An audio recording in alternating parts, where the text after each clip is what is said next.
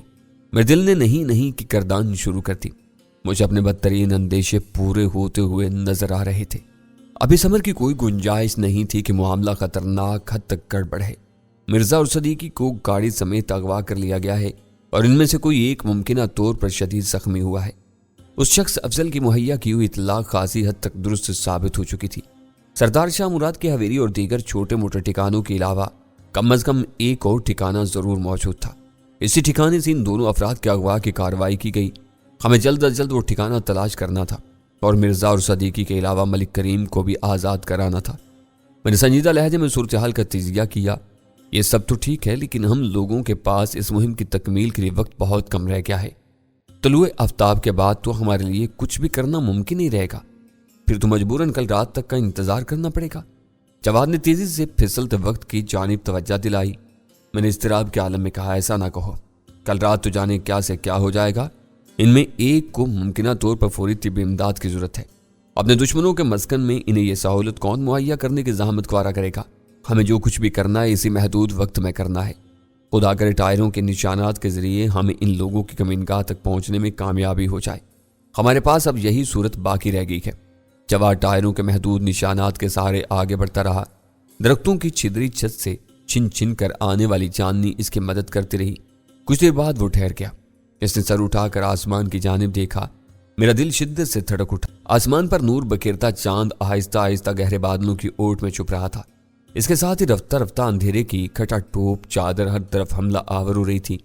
ہم بے بسی کے عالم میں دیکھتے رہ گئے اور چاند سے بادلوں کی اوٹ میں چھپ کر ہماری نظروں سے اوچل ہو گیا۔ اس کے ساتھ ہی میں نے محسوس کیا کہ فضا میں گھٹن اور حبس کی سی کیفیت پیدا ہو رہی ہے۔ اب کیا کریں ذوالفقار بھائی؟ جواد نے سرکوشیانہ لہجے میں کہا۔ مجھے تو لگتا ہے کہ بس بارش ابھی ہی ہونے والی ہے۔ بارش شروع ہو گئی تو ہم کچھ بھی نہیں کر پائیں گے۔ بارش کے ساتھ ہی تمام نشانات ختم ہو جائیں گے۔ اب ہمیں وہ کرنا ہوگا جس سے ہم ابھی تک گریز کرتے رہے ہیں۔ اگرچہ ایسا کرنا خطرناک ہے، لیکن اس کے سوا کوئی چارہ بھی تو نہیں ہے۔ میں نے اپنی جیکٹ کی جیب سے ایک چھوٹی سی لیکن طاقتور ٹارچ نکالی اور اس کا رخ زمین کی طرف کر کے اسے روشن کر دیا۔ جواد نے بھی اپنی ٹارچ نکال لی تھی۔ ایک بار پھر ہمارے اطراف کی دنیا روشن ہو گئی۔ ہم ٹائروں کے نشانات کے تعاقب میں آگے بڑھنے لگے۔ یکلخت آسمان پر بجلی چمکی۔ چلنے کے بعد اس کی گڑگڑاہٹ بھی سنائی دی۔ جلدی کرو جواد، میں شدید اضطراب کے عالم میں بولا۔ جواد نے اپنی رفتار میں خاطر خواہ اضافہ کر دیا۔